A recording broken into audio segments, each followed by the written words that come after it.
recording, and thanks so much. Thank you. Good afternoon.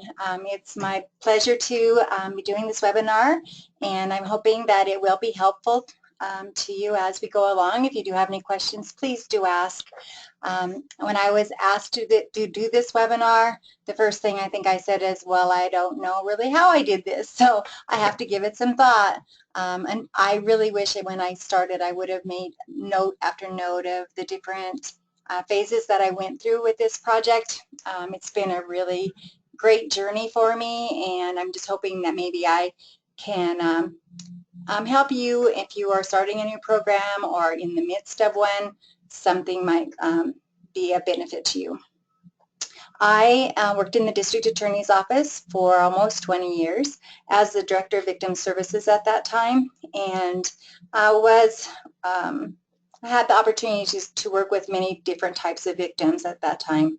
I think probably if I were to say what was the most touching or frustrating of the cases that we worked, it would be cases involving adult sex assault and children who are victimized by sex assault and child abuse.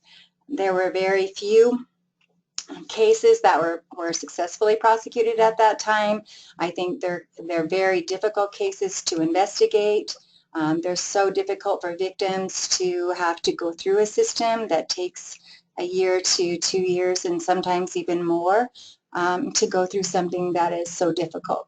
And so when I stopped working at the DA's office, the first thing that came to mind was that in our community there were few specialized services and really none for child victims, and few for sex assault on adult. At this point, we are the only adult and child sex assault program in the 13th Judicial District, which is 7 counties in the northeast region of Colorado. So we have a huge area to work, and so it's been a challenge, and we'll just kind of see if I can recall some of my challenges and successes along the way. It's not going. Just push enter. Let's see, let's just make sure. There we go. So SARA stands for Sex Assault Response Advocates. I didn't really have any specific reason for the name other than I just liked it, and I think it's really taken hold in our community, so I think it was a good name. Certainly fit with what I was trying to put together at that time. I'm going to talk today about how SARA began, some of the funding issues and where we do get our funding, some staff issues, and how to sustain staff, how to sustain a program, and a little bit about successes and challenges along the way. So our services do include a child advocacy center along with adult sex assault, which in and of itself presents some issues, and as I go along I learn some of those issues kind of the hard way. I'll talk about some of those things as we go. I started the agency in 2006 as an adult center. At that time I was in just a small office gathering my thoughts around what maybe we needed in our community and how to make something happen in such a big area. And I guess when you have multiple counties, what I suggest from the very start is to narrow that and to focus on one area more than another until you have the buy-in specifically in other communities, and then and do more of a gradual growth rather than thinking that you really are having to struggle with 7 counties, 21 commissioners, multiple sheriff's offices, multiple police departments, multiple departments of human services. It can overwhelm someone, so it's best if you really start with a focus in a focused area and then grow from there. So I probably was doing the adult center for about a year when I was asked if I would consider doing a child advocacy center as well. And at that time I really wasn't sure that I wanted to do that, even though I knew in my heart that that probably was the greatest need in our community. I was actually asked to do it 2 or 3 times before I said that I would. not because I really didn't want to, but more because I wasn't sure that I had what it took to get the job done. I think after you do a lot of soul searching and all the memories come back about how a child looks when they stand up on the stand with their hand raised to tell the truth and nothing but the truth, and how stressful that is for them, I decided that it definitely was something we needed to do and try to get those cases strong enough that maybe those cases wouldn't all have to go to trial. One night I was asked to come to a child case, even though my agency was adult. And so I did respond to that case. And that evening we had to take a 7-year-old girl to Denver for a sex assault examination. So that's an hour and a half to Denver to do that. We got to Denver, and actually we set up the examination before we left. We got to Denver and they turned us away. By that time it was midnight or 1 o'clock in the morning, and they said that in their view it wasn't a case that needed to be seen immediately, and so you need to come back tomorrow and then we'll do it then. That's when we do it. We do it on Thursdays. So we had to take that little girl home in the middle of the night. We probably got home about 5 o'clock in the morning. We all slept for a couple hours, and I was informed by law enforcement that that family was not going to go back. So I spent some time with the family, and finally they agreed that they would go back for the examination. That was a horrible experience for that family, and it was definitely a re-victimization and added stress to what was going wrong in their family already. So I kind of determined at that moment that if I could do anything in our community to relieve a family of ever having that experience again, that's what my goal would be. So the very first thing I needed to do in establishing a child advocacy center was to get my team together and to get behind something that was really, really new in a small community. There are now 14 child advocacy centers in the state of Colorado that are professionally accredited through the National Children's Alliance. We're one of those, but I really had never heard of them. So I talked with them, of course, about what are the things that make a good center, and the standards alone told me that I had to have a lot of collaboration within my community in order to make this work. So in Morgan County, I put together a multidisciplinary team of people that included law enforcement, Department of Human Services, medical and mental health professionals, the district attorney's office, and the community mental health professionals, and then any professionals within my agency that were willing and looking to work for my agency. At that time, I was just learning every step as I went, and so I knew that I needed this multidisciplinary team behind me in order to be successful at all. I had to try to get those people involved in my agency as much as possible so that they didn't look at it as my agency. My goal was that for them to look at it as their agency.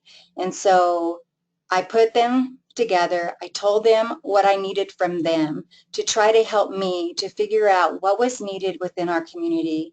My position at that point was an ask of, this is what I'm proposing to do. I cannot do it alone, and I need your help. And what can you do to help me to make this agency successful? Because it isn't about a standalone agency that doesn't need to have buy-in from the justice process itself and community members. In order to be successful, I needed all of them. That was a very difficult step, and one that I had to be successful in order to get anywhere else. So again, my first goal was that victims would not be re-victimized by our agencies if we could avoid it at all. And so that was kind of the way that I brought it to those agencies at that time. So what my goal is for children is that we will try to be be successful when every child has access to the service of an accredited agency. So every child should be provided the opportunity to tell their story in a place that is really, really safe for them, one that they can feel comfortable in, one where we can say to them as we open the door that you are the only person in this house right now that matters to us. So you are our focus, and I wanted to make that happen. At the time that I had decided to do this Child Advocacy Center, I really didn't even have a location established yet.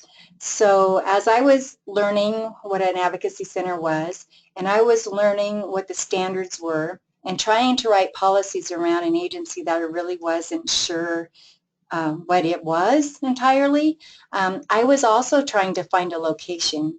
And it was pretty amazing that this house was one that I had looked at maybe a year prior, and I was asked to come and just look at it, and it was another business altogether, and it's been kind of a secret of mine, but actually when I walked in it, I thought, oh my gosh, I think this person made this house beautiful for something that I'm going to be doing in the future.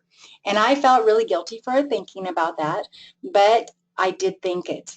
And shortly after I said yes to a child advocacy center, this house came up for sale. And so the next thing was, how in the world am I going to get that house? It was perfect. It was the perfect view of what a child advocacy center is supposed to have. Everything about it. It was the right size. It had the right types of rooms. It had the right feel. It was everything I needed, but how was I going to ever get it? I went to a philanthropy days, and I was handed a card by a friend, and it said, and she said to me, these people say they have a lot of money. I said, oh, okay. So I gave him a call. The first couple of discussions weren't successful, and so I just had to keep thinking, how can I make this something that does meet what they can fund, and what is it in our community that that this house could bring even more than what a child advocacy center might provide, because it had to be bigger than what these standards said. So I thought about my location again, the 7 counties, 11,000 square miles. And I thought, you know, there might just be a chance that there might be families that were going to come from these long distances, and they might have to spend the night here in order for the child or adult victim to be able to withstand a forensic interview and forensic examination. So if I can make this something that was a 24-hour place to stay for a family or a victim, then I can meet our needs within our community, but also I can meet what their standards are for funding. So I contacted them with my idea, and they thought it was perfect. I worked with a woman from the Division of Housing, and I had to have a partner, so that was USDA, and the woman was really attached to what I was doing. I wasn't exactly sure always, except for the fact that it is something that would touch most anybody's heart. So I befriended her throughout this process, and it was a big process. To buy a house like this for this purpose was an endeavor within itself. She led me through all the processes, and after the whole what do I want to say? After the purchase, I guess, of the house and the transaction was complete, she felt like she could talk to me about why she took me under her wing so much. And so what had happened is that she had taken in a child, 13 years old, that was a friend of hers, a friend of a friend or something. And she was a very difficult young girl. And she said that she found that she had been sexually assaulted. And so she told me, as I was helping you, you were helping me to understand better what was happening to this little girl. And so I think that message to me was that people were placed in positions to help me along my journey through this, continue to be. So I think if you can even think, if you're starting an agency, that could happen. I believe if you put something out there that is worthy and that you know is viable and necessary in your community, those very things can happen in order to make something happen very successfully. So the National Children's Alliance promotes and supports communities to provide a coordinated investigation and comprehensive response to child victims of abuse. So that's basically, in a little nutshell, what the National Children's Alliance is all about.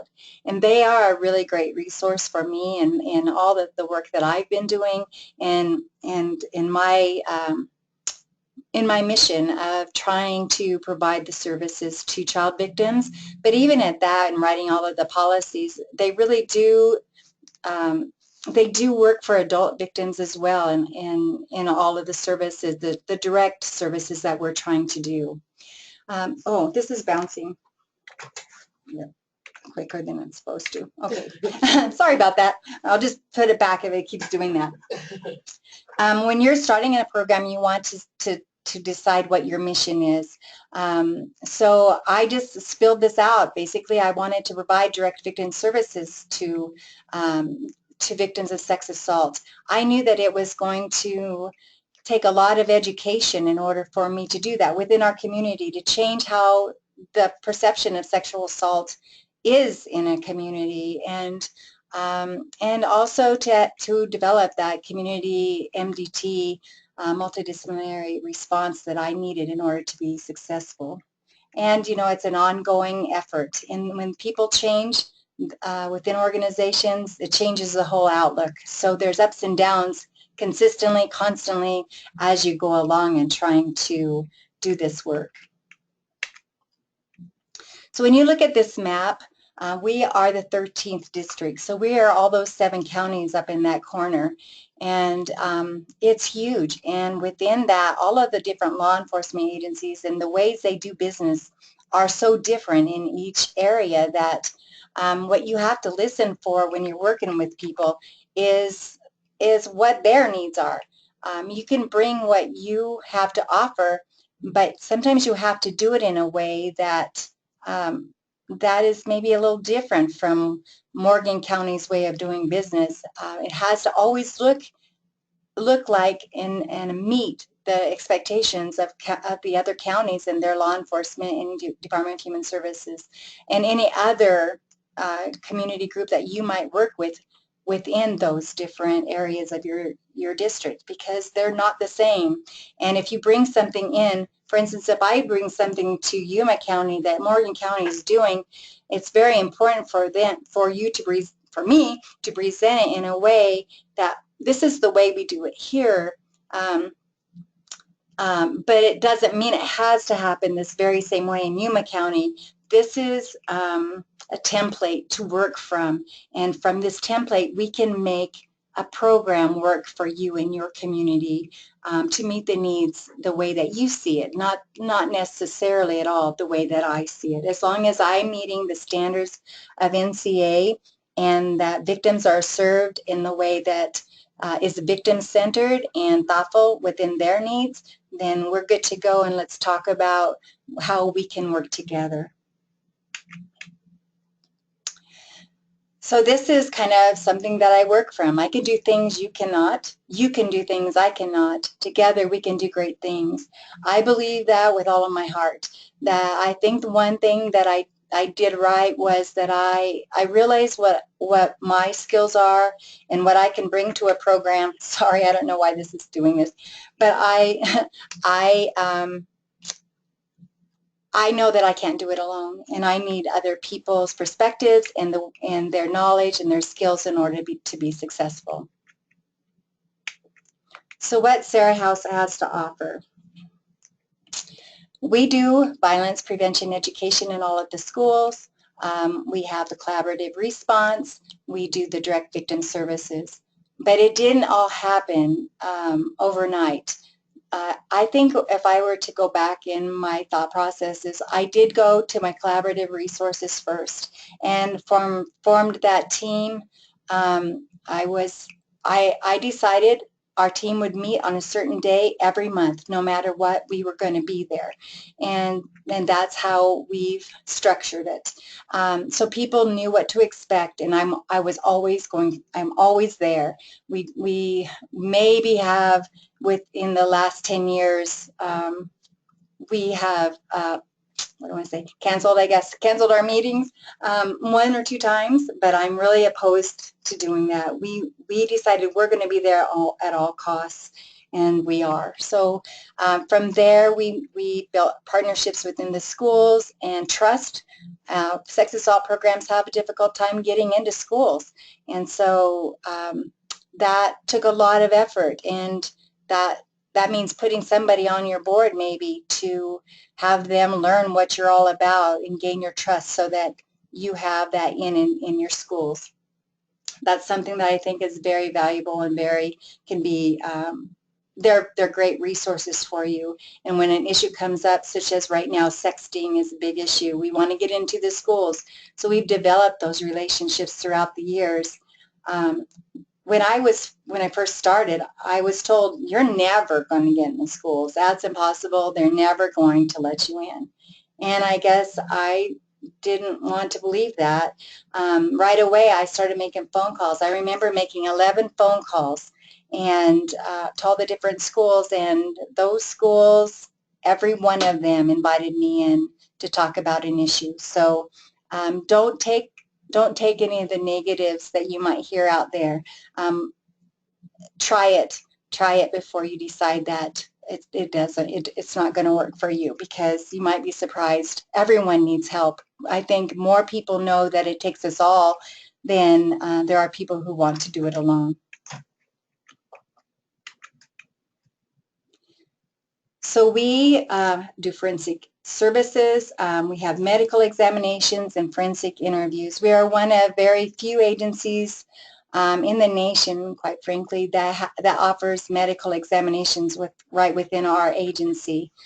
We've been lucky enough to have very wonderful nurses who are passionate about this work, and that isn't easy to find. I'm not going to say that SANE programs within organizations is something that everyone can do.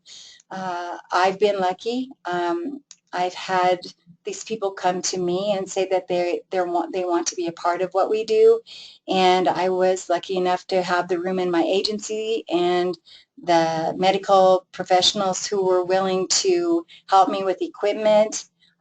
Funding came up at just the right time, and it's worked out for us. I always worry if something happens and my nurses decide to work elsewhere, what I will do. I guess what I have had to learn is not to worry. And I think with programs like this, that's what I would say to you, is that when the time is right, it's going to happen for you, and not to overstress. I think working in different professions that I have, this is probably could be the most stressful thing I've ever done. There's so many aspects to running a nonprofit organization, and you need so many of the right types of people to do these types of work, services, that it's not always easy to find the staff that you need. So don't try, I guess, even though I say it's stressful, try not to stress, because what I have learned is that when it's time, it'll happen. And I've really take that to heart, and I'll explain that maybe in a little while even more. That something just happened recently that reminded me of that again, that you just have to wait for the right time. We offer confidential victim advocacy in English and Spanish. So that's what sets us apart from the victim assistance people in law enforcement and DA's offices, that they are not confidential advocates. That is the piece that separates us. That's the piece that says we are not providing the same services as they are. We are not duplication of services. Our services are specialized, and we can offer confidentiality in most cases in one way or another. Child cases, of course, that's a little bit different story, but There are things that are said. For instance, if an adult comes in with a child and then they tell me, or a victim advocate within my agency, that they were also a victim of sex assault, I don't have to report that to anyone unless they wish for me to. So victims can feel comfortable enough to talk with us knowing that it stays in our office. So we do have the same program. We have trauma-focused mental health treatment in our house, in our Sarah house, and we're very lucky also to have that. Our therapists are trained in EMDR treatment, and they are specific to sex assault cases. So we, again, are very lucky to have that service within our agency. When adult and child victims come into our agency, and it is so confidential and so removed from other organizations, they feel very protected and comfortable. So they're happy to come back and receive ongoing services in our agency. You might think that a child, no matter where they might go, to have to be asked questions about some type of trauma that's happened to them, could never really feel happy, and maybe that no matter what we do, that we might re-traumatize them. And I can really say that I feel like with the work that we do in our agency, the way it looks, the way it feels, the one-on-one that we can give to the families and the children, that the re-victimization is not as likely at all to have happen. I can think of many children who say, you know what, this is the best day of my life. And that's pretty hard to imagine that that could come out of a child who has just told one of the hardest stories they would ever have to say to anyone. But it is how they feel, how um, they, I think there's a lot of healing that happens when a child is able to tell their story to someone and know and feel that they're listened to and believed. So that's something that is very special to our agency. We have a 24/7 helpline for victims, and we do respond after hours. And we provide referrals to all the organizations within our community. So just a picture of our sex assault nurse examiner office. I think it's very nice.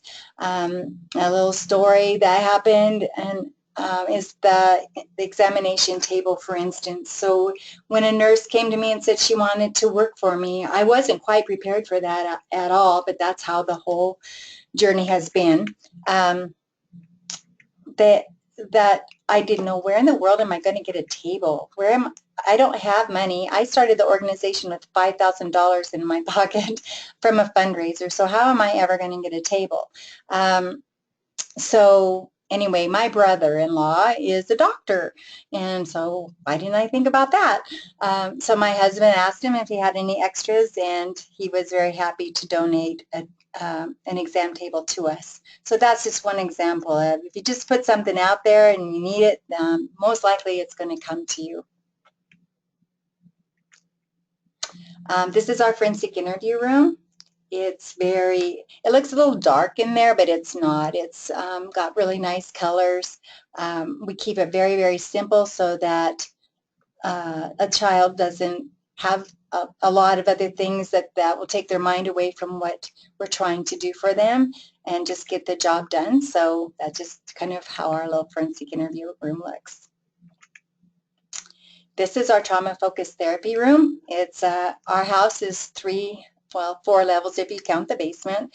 The trauma-focused therapy is done upstairs in the very top floor, so it's very removed from all of the other programs that we do, and it's very comfortable for our clients. We have a waiting room up there and this nice little room for them. These are some of the programs that we offer: Darkness to Light, Safe Dates, Voices. They're all research-based, so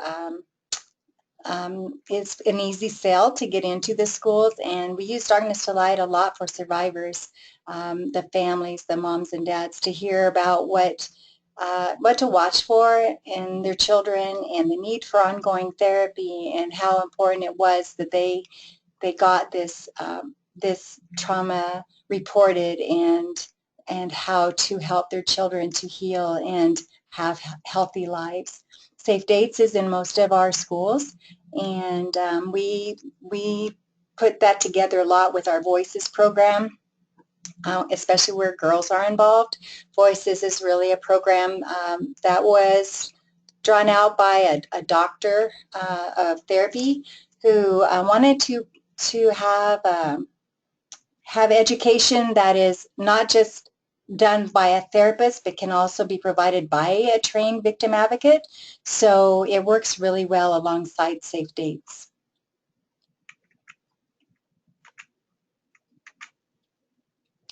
So again, we're in all the area schools.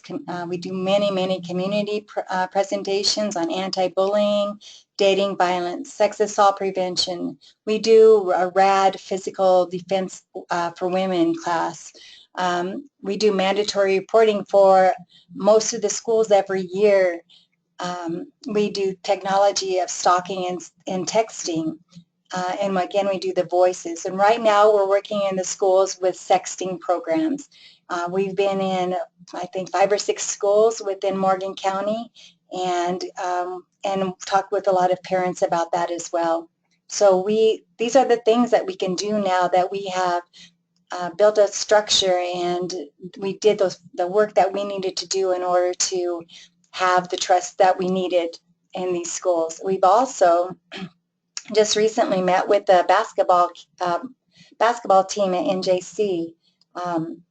I didn't know how that was going to go exactly, but it was a really great experience. Those boys were receptive, the coaches were supportive, and we're actually going to do a program using them as our focus in our prevention education for colleges. So we're really looking forward to doing that and excited about it.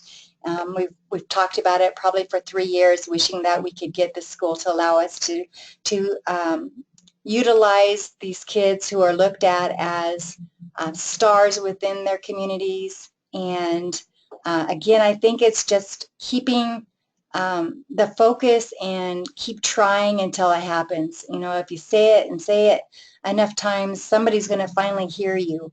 And so just to never stop, I think, is a good thing to say about that.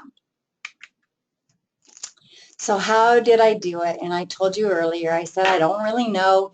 I think it just sort of happened. I think I had the skills that I needed working in a DA's office, knowing what the evidence needed to look like, and having the resources within the state for finances, I think, helped me a lot. Having them know me through the years and knowing, having them, their trust, I think, is probably what helped me so much. But it's perseverance. There were so many times along the way that it was really hard. That's a whole nother story probably, but you know, with anything that you're doing, you think, what in the world am I going to do about that? And do I just keep trying, or do I take a different focus? What do I do? And I think that what I say to that now is that, and what I tell my staff, I think they would tell you, I say this a lot, is we just keep on doing what we do. And we do it the very best that we can do it. And then we have nothing to regret.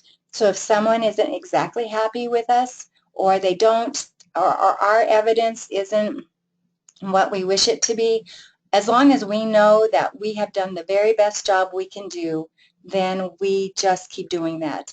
And I think that probably saved me a lot of times throughout these years, that I just felt that I had to keep on trying. It took a lot of work, a whole lot of work, and it keeps taking a whole lot of work. So hours and hours and hours and hours, I would say, when you're starting a program. It's not an 8-hour day. I honestly thought I was starting a job that I might get to work part-time, but that isn't how it is when you run an agency. You have so many responsibilities, and you just have to probably have the passion and the strength to work those long hours, especially when you're starting a program. You have to have a really good attitude around what's happening around you, not to feel defeated when maybe you feel defeated.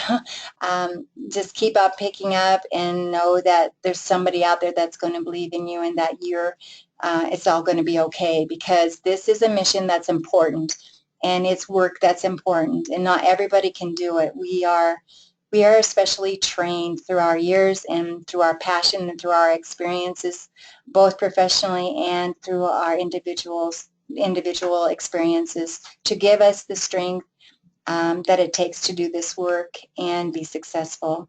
So I think it's that passion that burns inside of us that keeps us going.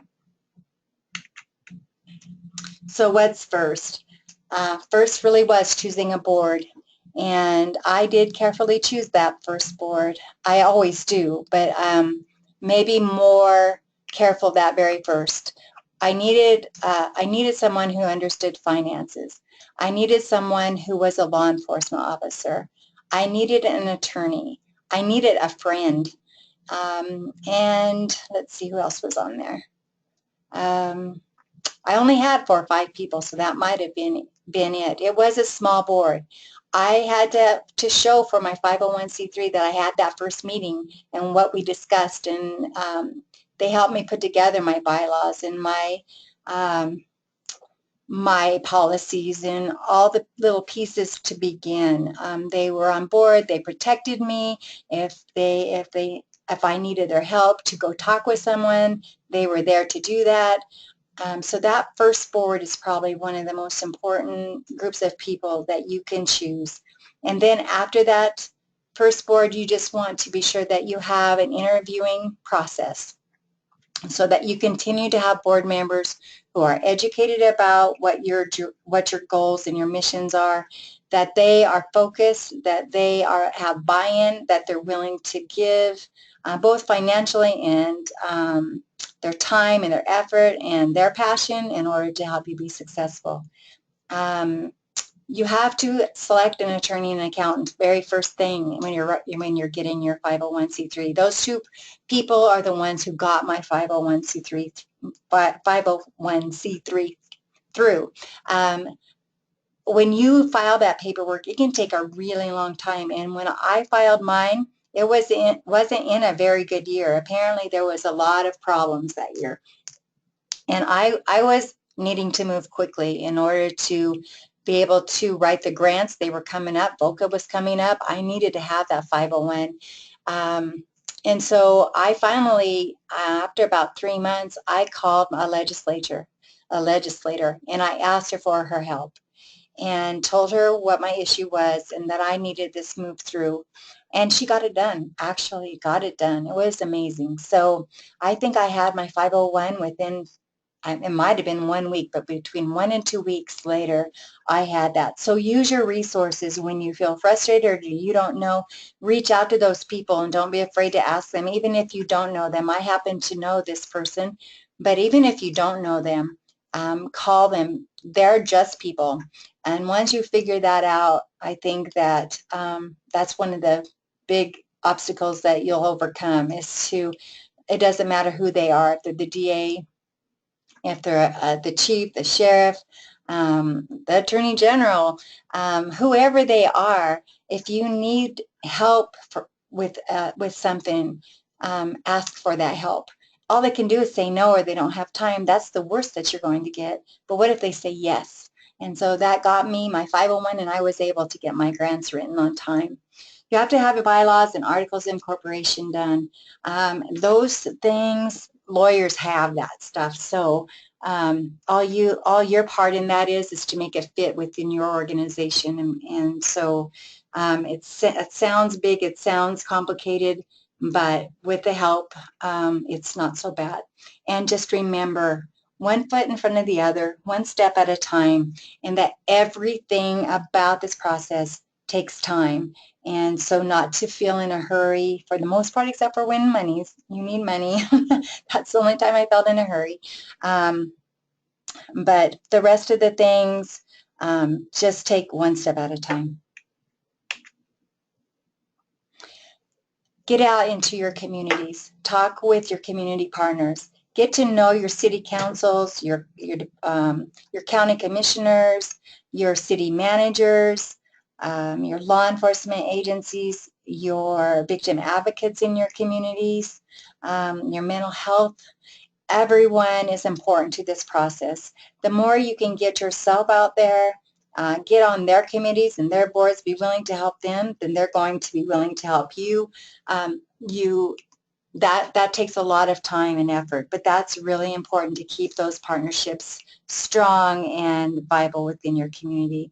Form relationships, because those relationships really are partnerships. And so when you write your thank you cards to people, tell them thank you for their partnership. Make them feel a part of everything that you're doing, because it's not really just making them feel that way. They truly are a part of what you're doing. And once you have that established, then you're really well on your way. I remember with the MDT partners, I just wondered if they were ever going to say that Sarah was their agency, that it's our MDT, not Paula's MDT. I just waited and wondered if I would ever hear that. And one day our police officer said, well, our MDT does it this way. And I thought, oh my gosh, I finally heard it. That was a big step and a success for me that day. I think this is really important. It's simple and important. When you begin a program, and maybe even all the way through, but mostly in the beginning, you need them. In the beginning, they don't need you. They don't know that they need you. They've never heard of what you're doing. Why should they trust you? What makes you think you can do this when this is a law enforcement or a Department of Human Services issue? Where did you come from, and why do you think we should allow you into our cases? So it's another obstacle that you have to overcome. You have to show them that they need you. And I have law enforcement officers now who will say to funders for me, this isn't a matter of if you're going to fund them.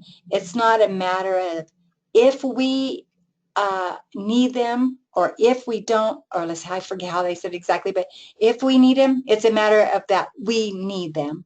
And you need to fund them because they are important to the work that we are doing. They have made a huge difference. And when you start hearing that from those people that you wondered about, are they ever going to say that? They will say that. You have the specialty, you have the skills that they haven't had before. You need them, and they're going to see it, and they're going to appreciate you. Remember, this is a journey. It takes time. It takes patience. And on more than one occasion, staff members who haven't been involved in a process, even maybe the criminal justice process taught me this, I don't know, that it takes a lot of time to prosecute a case. Everything takes time. And sometimes you take steps back.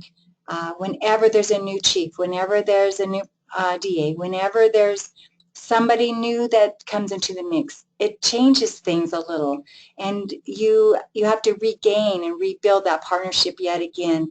So about the time you think things are going along smoothly, something takes a bump and it might change, but it's okay. Just hang in there and work through the problems, and it'll all be okay. These are the obstacles that I came across. When you're a new agency, some of the other agencies in the community don't necessarily want you. They think that maybe you are going to duplicate services. They think maybe you're going to take the cases away from them. Somehow it's going to diminish their importance, possibly. I don't really know what it's all about necessarily, but you have to understand that they're there first, and that the more communication that you do with them, that you want to work together, that victims deserve the best services, the most services, the most professional services available to them.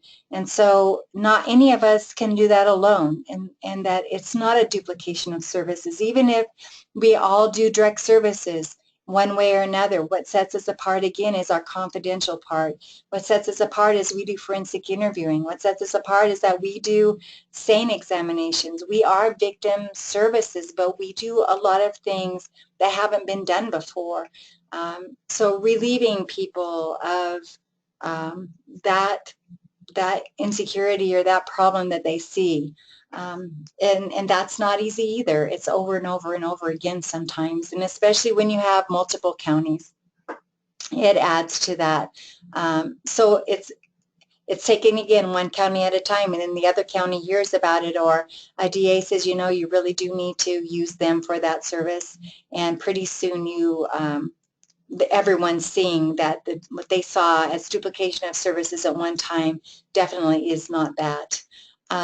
Are you taking over? That came to me a lot of times, that people say, we heard you're going to take over.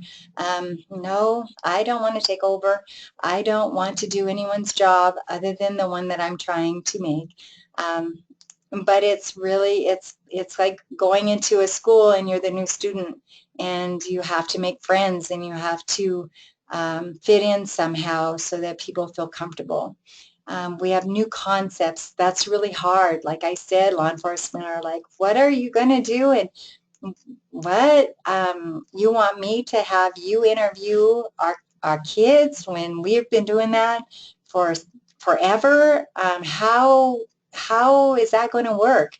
These new concepts make people very uncomfortable, so not to move in quickly. Luckily, I didn't have anything.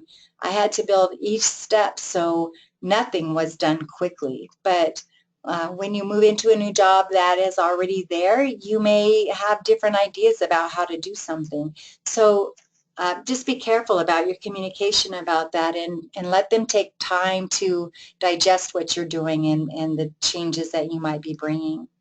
The problem being addressed, is it real? Is it really, really necessary? The community wondered, sex assault is a big issue? Are you sure? Like, what does that mean for our community, and why are you talking about this issue? We have never really heard of it so much before. Makes people very uncomfortable. So helping people to understand what the stats are, and how you're trying to address that problem, and all the pieces around it, education of the community about the fact that this is a real problem, and that it takes us all to talk about an issue that no one wants to talk about. Some may even work against you. There will be agencies who might work against you. I had some of that, and it was really, really hard. I didn't expect it. You know, I think when we're doing something that is so important, and it's supposed to be so good, and it can help so many people, how could anybody be against it? That's pretty hard to understand. But it's some other thing that you don't, it's not really necessarily about what you're doing. It might be that they don't understand. It might be that they were a victim of a crime that we're addressing now. You don't know what it's about, but it's again just working through it, and trying to figure it out, and doing the best that you can to just make people feel comfortable about what you're doing, and giving it a lot of time, and working and working, and just not letting that part of it get you down, just working through it. It's the funding and the location, and you know, where am I going to get my funding? Am I going to have enough funding? There's so many things to do, and there's so many specialties. How am I going to fund this program? And the location was a difficult thing to get through, and bringing the team together.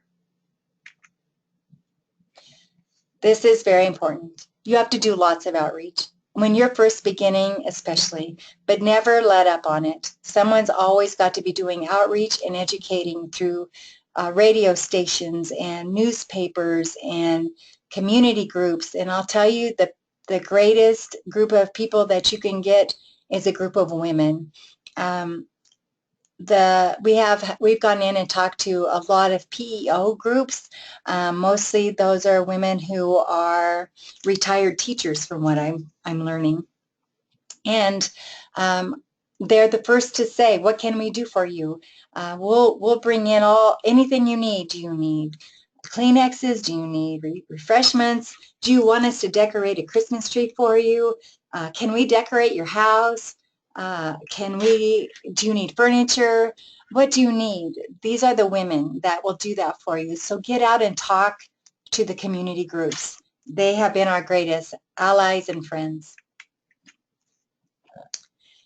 So this is just a picture of us with United Way. It's just another way of getting out and talking with people and getting them to understand that you are a United Way, or that we are a United Way organization, that we're tied in with other professional groups, and we have the skills that are necessary in order for us to receive the funding that we need from them. Along with the educational programs that are dedicated to our prevention programs themselves, we do fun things like Have a Heart. We bring out things that are fun, interesting, things that people can be involved in, and I'm really sorry that keeps doing that. I'm not sure why. This is something we do every Valentine's Day. We have artists in our office who paint these beautiful little hearts all around town. So people buy the hearts for $25, and we make a couple $1,000s on it. And what nice way to get our word out again, and to bring hope to people, and thoughtfulness and caring, and reminding people of all the good in our community and in our world. We have speakers come almost every year. We have a special speaker come to talk about the issue in some way or another. In a few weeks, I'm bringing the Canyon City police chief and the superintendent from their school to talk about their sexting problem in their school and how they overcame that, the problems they had within it, the decisions they had to make that weren't always the greatest decisions, the successes and the challenges that they faced. And so any kind of education that we can bring into the community, we do that, and we've been very successful with that.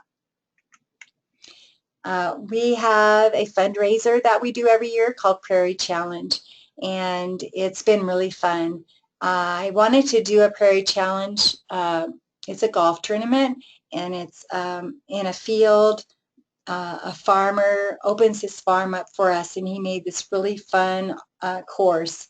And one of the things I wanted to do was bring men to our organization, to educate them and to have them be partners in our work. And so this has done that for us. Most of our teams are men. And so however you can bring a new community group together to help see the importance of this organization and understand the work that we're doing, the better off you are. So we're very lucky to have this fundraiser. We make about $20,000 every year on our fundraiser, but it's so much more than the money. These men come almost every year. A lot of them, probably half of them, have been coming from the very first one we've ever done, and they are some of our greatest friends and allies. So resolutions. I guess this might have gotten a little out of order. I think I kind of talked about them, so let me look at it really quickly. Yeah, I think I did. So nonprofit 501c3. So the ways that I get funding is through federal, state, local grants and foundations, and fundraising. So we spend lots and lots of time on our fundraising. Again, about every place we go to speak, there's some type of donation that comes out of that. I spend a lot of time writing federal and state grants. I have some foundations, Anschutz and AV Hunter, Alpamar are some of the ones that I can count on almost every year. We have local ones within our community that are family funded, and so I count on them most every year. Most of these foundations have something that they they fund specifically. So find out about the foundations and what they like to fund. Go to your philanthropy days and learn about the grants, and partner with them. Have them get to know you. Invite them to your agency even before you write a grant, so you can have a conversation with them and get to know them, and they can get to know you. So these are my funding sources: federal and state, VOCA, SARP, Sex Assault Response Program, SASP, Sex Assault Services Program, local VAIL, National Children's Alliance funding. I didn't include Colorado Children's Alliance. I've had rural VAWA funds at different times. Right now I don't have that, but we'll be trying again this year. We consistently look for new funding. I tell people that I think about 3 years in advance of where I am, and I think as an administrator, I think you have to do that so that you have a focus and know what you need to be looking for anything specific at any time that it might pop up. Read through the grants that are the information that are provided to you from the Division of Criminal Justice and CCASA. Those are really great resources for you to hear about funding opportunities. Do fundraisers. They are, but first of all, I think we have to do them in order to show community support. I use that support in all my grants to tell them, that we have these fundraisers, that we have this group of people who fund us every year, but this is our new funding this year, so that they see that there's a consistently new funders within your community every year. Private foundations are very important. You want your board members to help at some level. It doesn't have to be a lot, because their time is valuable as well, but every board member should provide some type of funding to you as well. Go to your primary business leaders in your community. We have places like a beef plant and a cheese factory. We have a lot of men's groups, the Lions Club, all of those community organizations that leaders belong to. Invite yourself to go and speak and tell them about you. They're very interested in what you have to say. And then, of course, our volunteers, because we can count them as in-kind match for one thing. Their hours are valuable, and they are very giving people. So that's a very important part of our business and should be of yours. So don't put the cart before the horse. Don't put all of your eggs in one basket. I think those are mistakes people make. They do, and then they look for the money. I've never done that. I believe I have to have it before I can do it. I might have lots of dreams and thoughts about things, but look for the funding. Get your funding first. Don't put yourself in jeopardy, your organization in jeopardy. Don't just have one grant that you count on.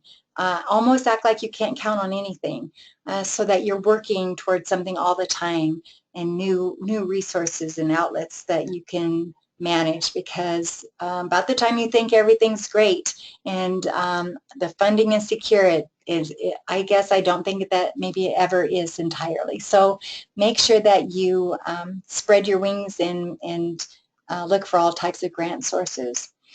Start small with a clear goal in your mind.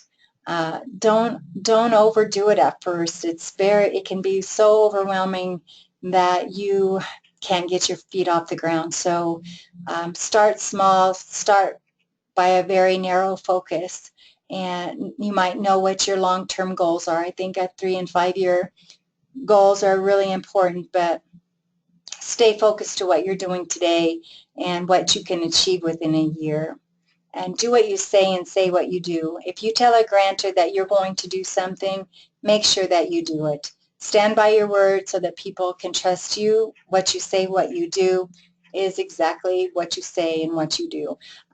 There can't be any doubt anywhere. Everything's transparent. What we do has to be. And the more that you can say you do that and offer that to people, the more likely it is that they're going to trust you. So when you think no one believes it can be done, there is someone. I think in the times where I've been really troubled by any aspect of trying to get this job done, about that time someone steps forward or someone just gives you just that little extra that you need just to get over a hump that might be a burden to you. So reach out to those people who are your friends who can give you that support when it's most needed. Don't be afraid to ask the questions of CCASA for one. They're a great resource. Don't forget to look at their website and to ask them for their help. I ask them for their help numerous times throughout the years, so I offer that that's a really important thing. Don't request dollars just because they're there. Make sure that they meet some part of your goals. Don't think, well, I'll just get that money and I'll do that too. That's not a good way to go. Remember, you have to meet the funder's terms. Don't say you're going to do something and not be able to do it or even have any means or ability to get that job done. It's okay to branch out a little bit, but it might not be a good thing to do if a majority or even I don't know, half of your funding is something that doesn't really match your goals in your mission statement. I would say to stay away from that.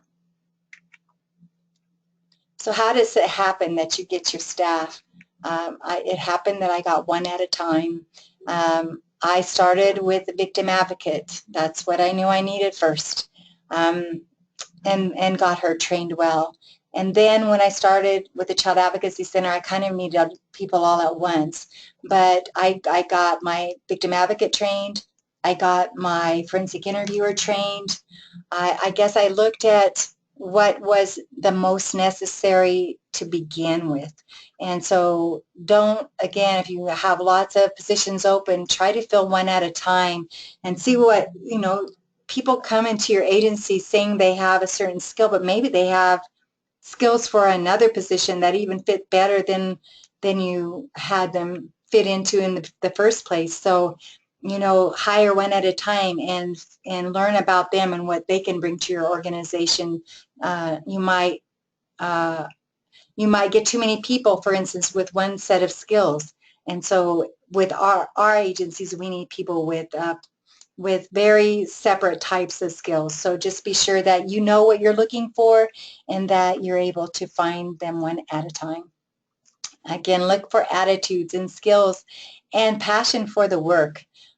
Again, not just everybody can do this work and be successful at it. They have to have a burning desire to help this type of victim and have the passion and understanding, sensitivity, strength to do what is needed in these jobs. When something doesn't work, don't give up. There are going to be times when you're going to think that you need to give up. There might be times maybe when some aspect of what you're doing doesn't really work, but it might not be that you need to give up, but maybe you need to take a different look at it. So when you feel like it's overburdened, it's too hard, maybe it's just that you need to draw back a little bit and take a breath and come back to it in a week or a month or a year. Just don't give up. Just keep going forward. And if you get some setbacks, it's okay. It's going to happen, and everyone goes through them. You're going to lose staff that mean a lot to you, that are good at their jobs. But there's going to be someone new walk through the door with wonderful skills and wonderful energy that is going to take over. Reevaluate your job descriptions, I would say, on an annual basis. Look at them. Make sure that the positions the people who are doing the work are doing what the job description says of them. Be sure you're doing annual reviews of your staff to make sure that they're healthy too, and you do that more often than annually, but one-on-one to be sure that they're doing the things they need to stay healthy, to stay interested, that they're doing all that they can and want to do for your organization. If you're worried about a hire, then don't do it. Step back from that and think about why that might be and try again. I think one thing that happens with nonprofits is that boards get worried, and so they hire someone just to fill that seat They're so concerned that it's going to go away. Sometimes there might be other things that you can do. Maybe you can have a temporary professional come in and work there for a little while to keep things going while you hire these positions. So there are different ways to solve a problem other than just hiring someone because you need somebody. So be careful with that in mind. Hire with experience when possible. Advertise formally and informally. I'll have to say that I'm not really sure if I've ever really actually advertised formally for a position. Everybody has come to me with an interest in working at Sarah, so I've been really lucky that way. I think when you have to put it out for advertisement, it adds to a process that's already difficult. But I think in most instances, that's what you have to go through. But just definitely take the time to learn about that person and know that that is the right pick. Reach out to peers for support and experience. When you need the extra help and support, reach out to those people. Sustainability. You need to make a plan from the start. How are you going to sustain this? Is it sustainable?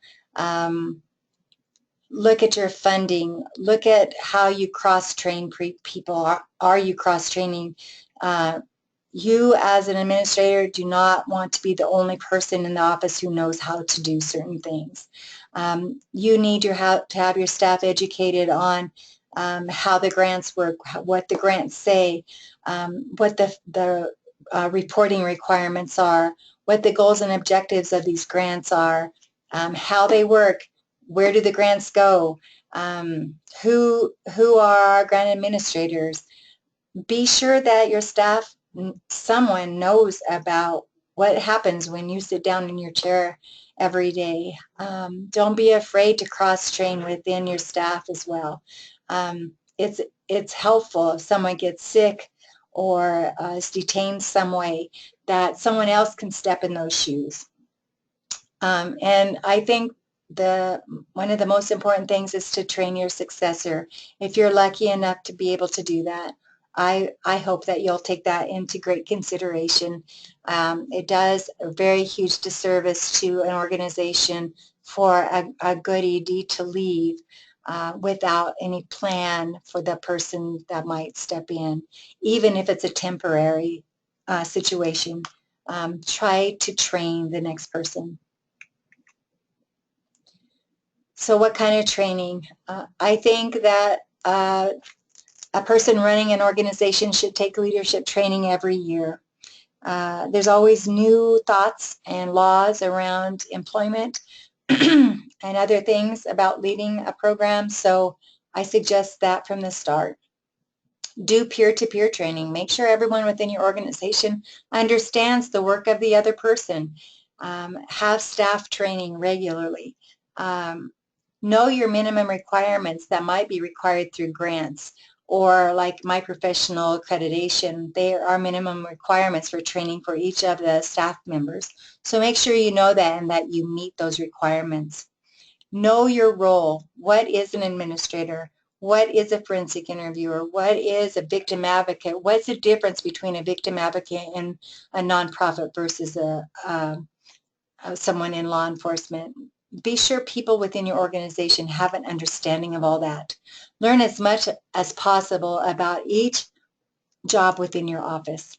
For me, that was easier because I had to learn as they were learning. But stepping into a new job, you might not have that ability to learn as you go. You have to learn a lot of things very quickly, but be sure that you take the time that you need to understand each job within your agency. The one thing that I heard over and over again about the work that I was doing, the way that I was perceived, was that I had passion for this work. I believe that that is what it takes. In order to overcome all that you do have to overcome in starting an organization, all the humps and the valleys and all the things that happen in a nonprofit, You have to have that passion in order to keep you focused on what you're doing and why you're doing it. And I think about the time you might wonder that again, and I have, what in the world am I doing? Then that woman or that little girl or that little boy walk into our office, and that story's told again. And we're reminded yet again why we're here and the importance of what we're doing. And when we hear that little girl say, "This is the most beautiful house I've ever seen, and this is the best day of my life," I can believe that with all my heart, that I'm right where I'm supposed to be, and that this job is one of the most important jobs that I will ever do. So your challenges, you have challenges with staff. That's just something that's going to happen. But work through it as much as you can and take the stands you have to take when they need to be taken. That's not easy, but learn how that's done and do what is healthy for your organization and for the staff that are there. Take care of them. Take care of yourself. When you're tired, take a break. These jobs are hard. I try to keep my office as low-key as far as regimen as I can. If someone needs to take a day, they get to take a day. If they need to take an hour, they get to take an hour. Maybe I'm not always that good to myself, but I'm trying to get better at that. It's very important for the leader to take care of themselves. And so I think if there's one important thing in this whole training, it's that, because if you can't take care of yourself and be healthy enough to do this job, then you're not going to be helpful to the people that you're here for. The ups and downs of these positions, there are many of them. Don't get discouraged. When it's difficult, just remember to just keep going and keep doing what you do best. You can never go wrong. When there's partner turnover, that's very difficult, but go there, go meet those new people and get relationships started immediately. And funding, just look for everything that fits within your goals and your mission and take the risks. Don't be afraid of them. They may look very difficult, but it's mostly just a lot of questions and answers. So don't be afraid to ask. So we made it 10 years. We started in 2006 and we're celebrating this year our 10th anniversary. I can't be happier with the results of this organization. We have a strong staff, a dedicated staff. I have a wonderful, committed board of directors. I think our relationships within the community have blossomed, and that takes time from planting to blossom, right, in anything that we do. So just know that it takes time, but you will be successful too. Be sure you have the right people doing the jobs that you're doing. Make sure that you remind them that they're a team of people and that it's best for each individual to focus on their jobs and their jobs alone, and give support to the people who are doing the other jobs. It's not their jobs to overlook and oversee the other people within the office. That is where the problems begin. So when you see that, I suggest that you try to stop that as quickly as you can. Ask for them to support each other, because this work is hard enough. We're not here to have internal issues all the time. That isn't something that I signed up for. And so when I hire people, I tell them that I'm hiring you to do a professional job, and I want you to do it. And I expect that. And I will acknowledge it, and I will appreciate it. And so that I want you to appreciate, and that this is one of the best places that you can ever work, one of the best jobs that you can ever do, and one of the most meaningful things that you'll do in your life. So I want you to appreciate it and respect it for everything that it is.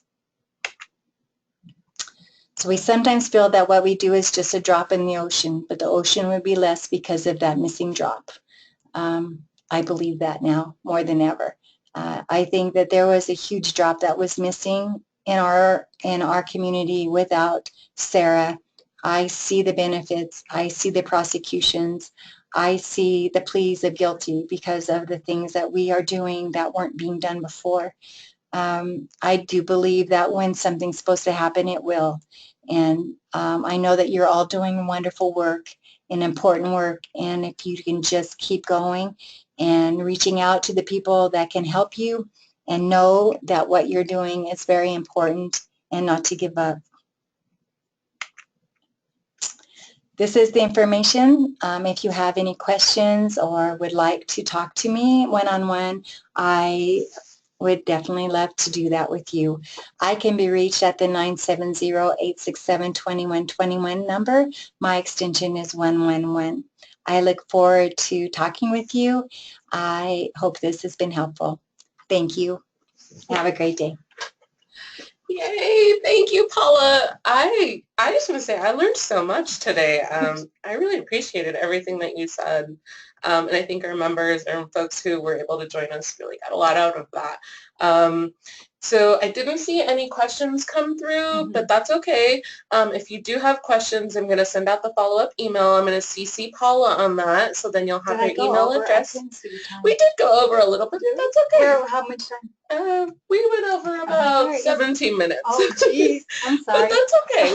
We'll record this. I was like, where is that? I was trying to think and look at the same time. I'm like, I can't see it. No problem. Because people were really interested, and I was watching the tentative rate, and I could see that folks are really paying attention, and so this information was really good. So stay tuned for the follow-up email with the handouts and Paula's contact information. If you have any questions about this, please reach out to her, as well as CCASA. Like Paula mentioned, we're always happy to help in any way that we can, whether that's talking about funding, staff support, whatever it is, we're here to help.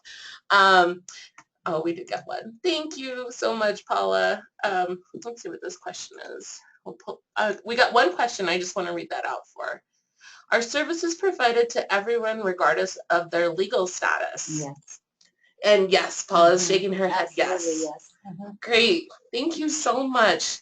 Okay, I think we're going to end the webinar now, but like I said, we got one from Sharon. She's has a question for Paula, but we'll let Paula follow up on that. And please, please, please fill out the evaluation at the end. Thank you so much for joining us today, guys.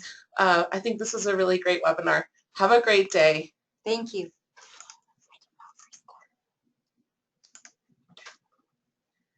I thought when it went black, I wasn't on anymore.